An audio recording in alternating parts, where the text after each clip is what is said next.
Tagline দেখে অনেকে অনেক হতাশ হয়েছেন, অনেকে আজকের ট্যাগলাইনটা দেখে কিছুটা হলেও বিরক্ত হয়েছেন, আবার অনেকে খুব খুশি হয়েছেন। এই যে মিশ্র প্রতিক্রিয়া, এই প্রতিক্রিয়ার কারণ হচ্ছে 2-3টা ক্যারেক্টার যারা এই ট্যাগলাইনে এক্সিস্ট করছে।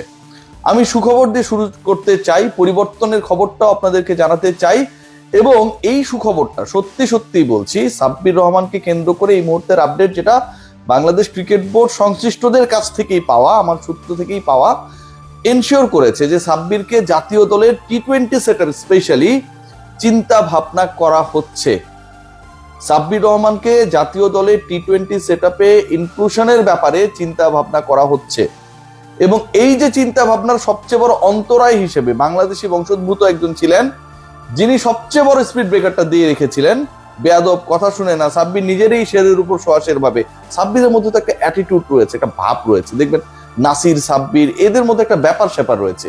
এই ব্যাপার স্যাপারটা হচ্ছে আবার যাদের ব্যাপার স্যাপার নেই, আলু ভর্তা পান্তা ভাত টাইপের, তাদের কাছে ভালো লাগে না। কারণ তাদের প্রথমত নিজের কোনো ব্যাপার স্যাপার নেই, অন্য যাদের মধ্যে একটু হিরোইক ব্যাপার স্যাপার রয়েছে, একটু ড্যাম স্মার্ট, এই টাইপের ক্যারেক্টারগুলোকে তারা পছন্দ করে না। আমি কিন্তু আসলে ভাই সত্য কথা বলতে পছন্দ করি, সেই কারণে বলছি। সো ওই যে যারা আলু ভাত পান্তা ভাত এই টাইপের পাবলিক বা ক্যারেক্টার, তারা সাব্বির রহমানকে নিয়ে একটা বিষিয়ে তোলা এনভায়রনমেন্ট, জাতীয় দলের থিঙ্ক ট্যাঙ্ক যারা রয়েছে, অনেককেই অনেক ক্ষেত্রে অনেক দেশ বিভিন্ন সময় কামব্যাক করেছে দলের স্বার্থে, দেশের স্বার্থে। তো সাব্বিরকে নিয়ে এমন একটা বিষাক্ত মনোভাব ক্রিয়েট করা হয়েছে যে তাকে নিয়ে যেন কেউ কোনো ধরনের চিন্তার ফুরসত না পায়। বাট সেই চিন্তার জায়গাটা আবারও তৈরি হয়েছে, স্পেশালি বাংলাদেশ নেপালের বিপক্ষে যে ম্যাচটা, যেই সিরিজটা হারলো, টানা 3 ম্যাচে পরাজিত হলো যেই দল, সেই ওয়েস্ট ইন্ডিজের বিপক্ষে বাংলাদেশ হেরে গেল।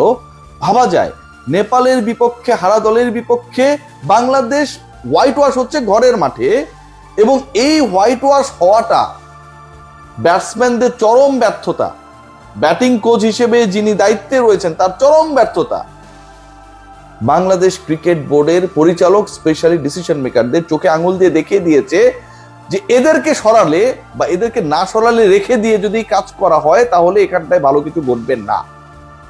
মিডল অর্ডারের এই মুহূর্তে যে 2-3জনের নাম আসছে, আমরা অনেকের ক্ষেত্রে চিন্তা করছি এমন ভাবে, আলোচনাটুকু একটু শুনুন, যে অমুক হলে ভালো হয়, ইয়াং কিছু ক্রিকেটারের অপশন আসছে।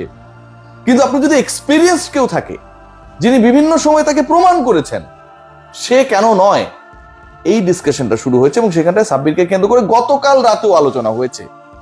সাব্বির রহমানের জাতীয় দলে ফেরার মঞ্চও হতে পারে, অবাক হব না।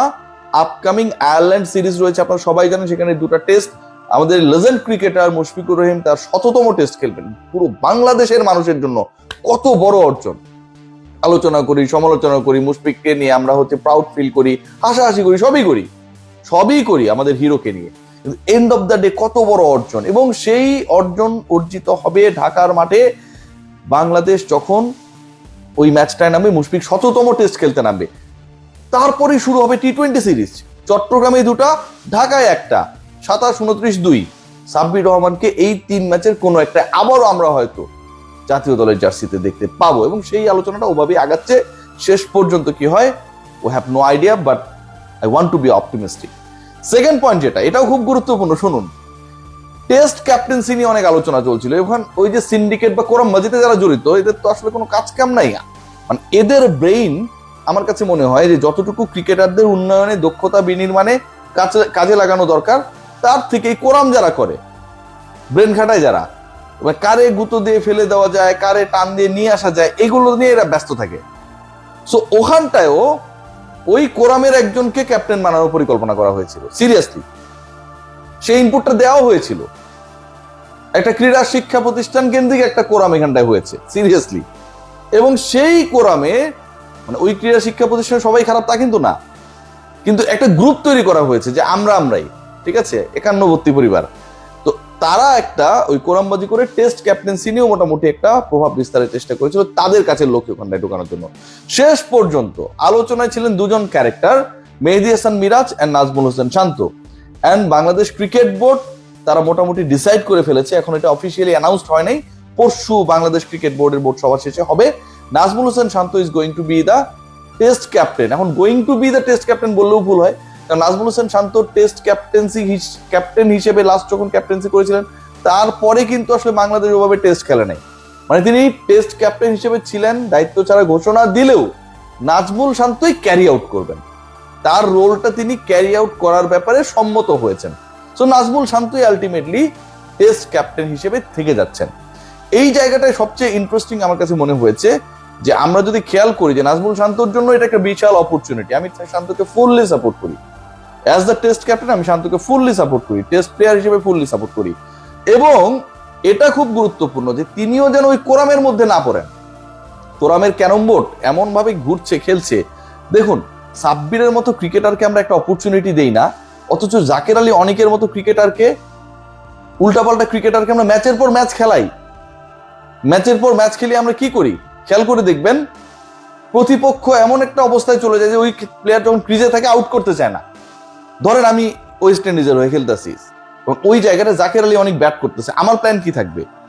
আমি আমার বোলারকে বলবো, ভাই তুই ওরে আউট করিস না, যত পারো অফ স্ট্যাম্পের বলে মারো, বল করো, এবং ওই অফ স্ট্যাম্পের বাইরে বল করলে ও বিট হবেই, ক্যাচ উঠলেও ক্যাচ ধরার দরকার নেই, থাক। যতক্ষণ জাকের আলী যেভাবে ফেল করেছে, যেভাবে ব্যর্থ হয়েছে, যেভাবে বাংলাদেশকে ডুবিয়েছে টানা 3 ম্যাচে, জাকের আলী যদি 2 ম্যাচে, প্রথম ম্যাচে খেলেন নাই, জাকের আলীর মতো ক্রিকেটার যদি ক্রিজে থাকে, যিনি বুদ্ধিমান ক্যাপ্টেন, তিনি চেষ্টা করবেন তাকে বেশিক্ষণ খেলানোর, তিনি চেষ্টা করবেন ক্যাচ উঠলে ওই উইকেটটা না নেয়ার। সে থাকলেই লাভ, সে থাকলেই আমার রানটা চেস করা সম্ভব না। এরপরে কে নামে? এরপরে নাসুম নামে, রিশাদ নামে, তাসকিন নামে, ওরা তো বড় শট খেলে ভাই, ওরা হয় টিকে থাকবে, আদারওয়াইজ বাংলাদেশকে যেতে হবে, এরকম একটা সিচুয়েশন ক্রিয়েট হয়। সো এরকম ক্রিকেটারদেরকে যেভাবে সালাউদ্দিন প্রমোট করেছেন, এরকম ক্রিকেটারদেরকে যেভাবে ন্যাশনাল টিমের ক্যাপ্টেন পর্যন্ত বানিয়ে দেওয়া হয়েছে, কোন বোর্ড মিটিং এই সিদ্ধান্ত হয়েছে আমাদের জানা নেই। ক্রিকেট অপারেশনসও যদি এই সিদ্ধান্ত নেয়, বাংলাদেশ ক্রিকেট বোর্ডের পরিচালকদের অফিসিয়ালি এটা জানার অধিকার রয়েছে। নিয়মিত ক্যাপ্টেনের অবর্তমানে জাকের আলী অনেক ক্যাপ্টেন, এটা তো ভাই অষ্টম আশ্চর্য। কিভাবে তিনি হয়ে গেলেন, কোন পারফরমেন্সে হলেন, কোথায় ক্যাপ্টেন্সি করেছিলেন, কোনো কিছুর কোনো খবর নাই। আপনি তাকে খেলাচ্ছেন শুধু না, গত ম্যাচেও তাকে জোর করে খেলিয়ে দেওয়া হলো, প্রোটেক্ট করার জন্য 8 নম্বরে নামানো হলো, নাসুমের পরে ব্যাটিং এ নামানো হলো, প্রথম বলে আউট হয়ে যাচ্ছিলেন, দ্বিতীয় বলে কোনো মতো একটা রান নিয়ে, তৃতীয় বলে আবার আউট হয়ে গেলেন, লেগ সাইডে মারতে গেলেন ফুল টাচ, এত তার কনফিডেন্স, সেটাও টাচ করতে পারলেন না, এলবিডব্লিউ এর রিভিউটা নষ্ট করলেন। এই যে ঘটনাগুলো ঘটেছে সাব্বির রহমানদের ক্ষেত্রে, আফিফ হোসেনদের ক্ষেত্রে, আকবর আলীদের ক্ষেত্রে, সৌম্য সরকারদের ক্ষেত্রে, এই কাজগুলো কেউ করে না, তাদের নাম জাকের আলী না। এটাই আমার কাছে মনে হয় সবচেয়ে বড় সমস্যা। আকবর আলী এদিক থেকে আমার কাছে মনে হয় কিছুটা হলেও এগিয়ে রয়েছেন, কারণ সৌম্য সরকার বলেন, আফিফ হোসেন বলেন, কিংবা সাব্বির রহমান বলেন, এদের নামের শেষে কিন্তু আলী নাই। জাকের আলীর মতো করে আকবর আলীর নামের শেষে অন্তত আলী রয়েছে। সো ওইটা দেখেও যদি প্রিয় শিক্ষক কিছুটা হলেও মনে করেন যে আসলে আকবরকে খেলার সুযোগ দেওয়া যেতে পারে, কিপিংটাও সে যেহেতু পারে, তাহলে আমার কাছে মনে হয় জাতি কৃতজ্ঞ হবে। সবাই ভালো থাকবেন, টেক গ্রেট কেয়ার।